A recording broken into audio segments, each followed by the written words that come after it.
Hi guys, I ran across a picture that I had made, but I don't think it ever made it into a video. I know it wasn't that long ago when I talked about the story of Jonah in one of my videos, so I won't go over all that again. I just wanted to show this info. And this video might seem a little scattered too. I'm mostly just mulling over several things. I think the funnest thing in this picture concerning July 15th of 2024 is that Mars will be in very close conjunction with Uranus this day. And the word for Uranus in Greek is the word for heaven in the New Testament.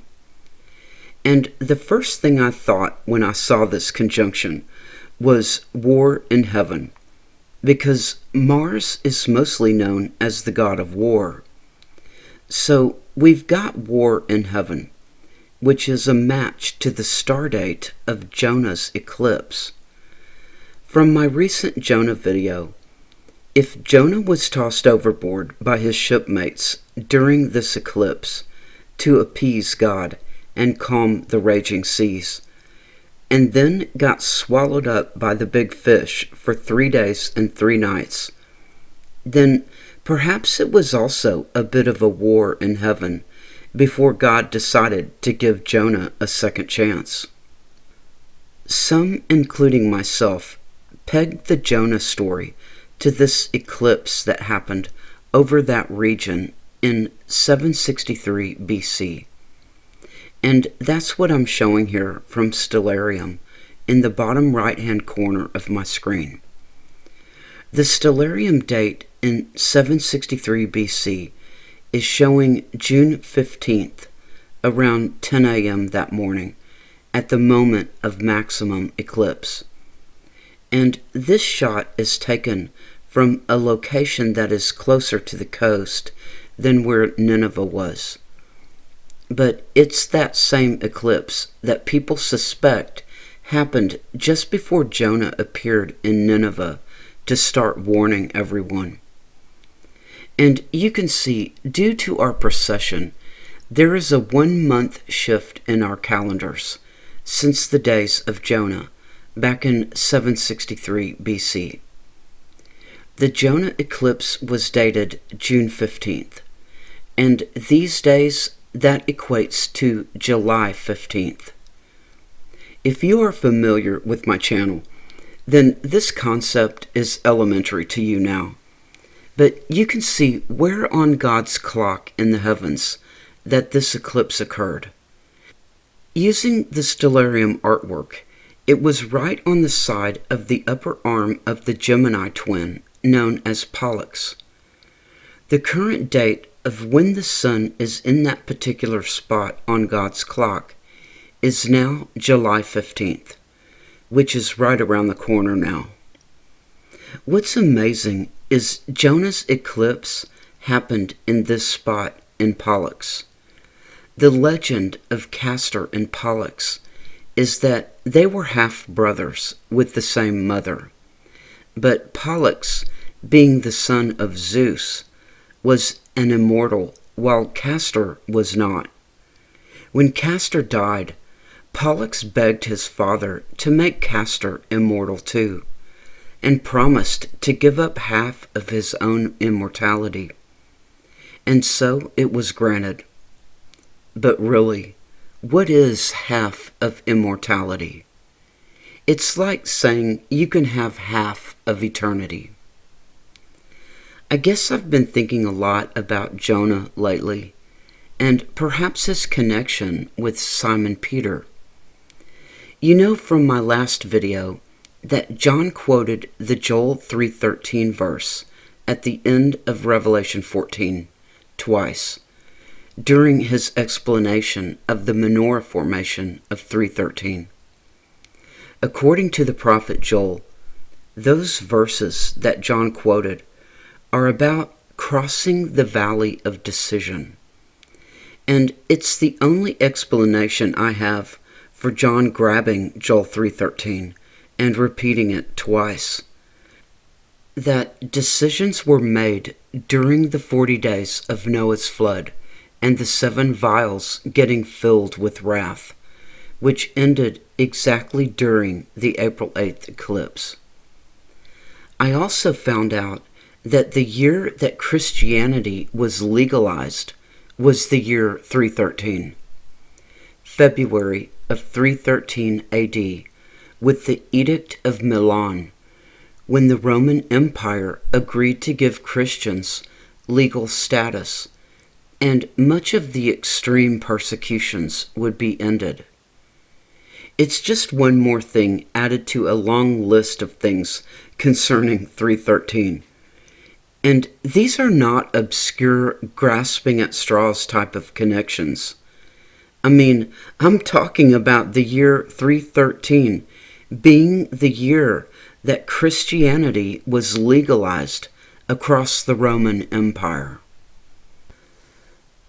So while I see that we have all crossed the valley of decision, I also see Jonah stay in the belly of the whale for 3 days as a type of valley of decision, a time when Jonah was granted a second chance. And I'm also going to talk about Simon Peter's conversion that also happened at Joppa of all places. So just like Jonah, Simon Peter was granted his second chance when he went down to Joppa, and that is Acts chapter 10. I'm not saying anything is going to happen on July 15th this year. It's simply a match to Jonah's eclipse. And if Jonah was swallowed up on the 15th, on the morning of the eclipse, then 3 days and 3 nights later, he would have been spit out on the 18th, which would of course also be a match on God's clock for July 18th as we see it now. And that's only like a week away right now. This is the Hebrew calendar from Hebcal for July. July 23rd is the 17th of Tammuz. It is the day in the Bible when Moses smashed the first set of tablets. And it is also the day when the walls of Jerusalem were breached before the destruction of the Second Temple. There could perhaps be a war of sorts going on in the heavens right now concerning the decisions that have been made about everyone. And when I add Simon Peter's story into the mix, it gives me a lot to think about. Honestly, most everything that I've seen connected to scriptures has already happened. All the day counts and critical events have really been happening for a long time now. Although I do see several things on my timeline pointing to the 9th of Av, which is August 13th this year. And as we all know, the 9th of Av is the most tragic date for the Jews, when both of their temples were destroyed. And also, many of the Bible stories which end in tragedy happened on the 9th of Av, like when the spies returned with a bad report, and the judgment was that the Hebrews would remain in the wilderness for 40 years. So, in this video, I also want to talk about Simon Peter also being granted a second chance, and of all places, in Joppa. Is it really just a coincidence that Peter's conversion and Jonah's conversion happened when they both went down to Joppa?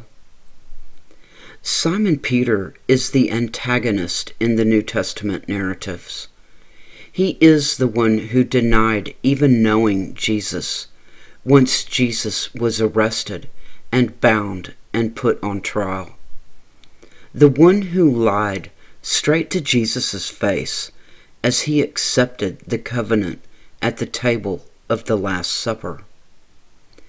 And I could go through that whole speech of Matthew chapter 16 and what Jesus was saying directly to Simon Peter. And I could go over exactly what happened in the very next scene on the Mount of Transfiguration, and what was to follow all that. But this video would go on forever. Let's just start with the Last Supper and what Jesus had to say to Simon Peter.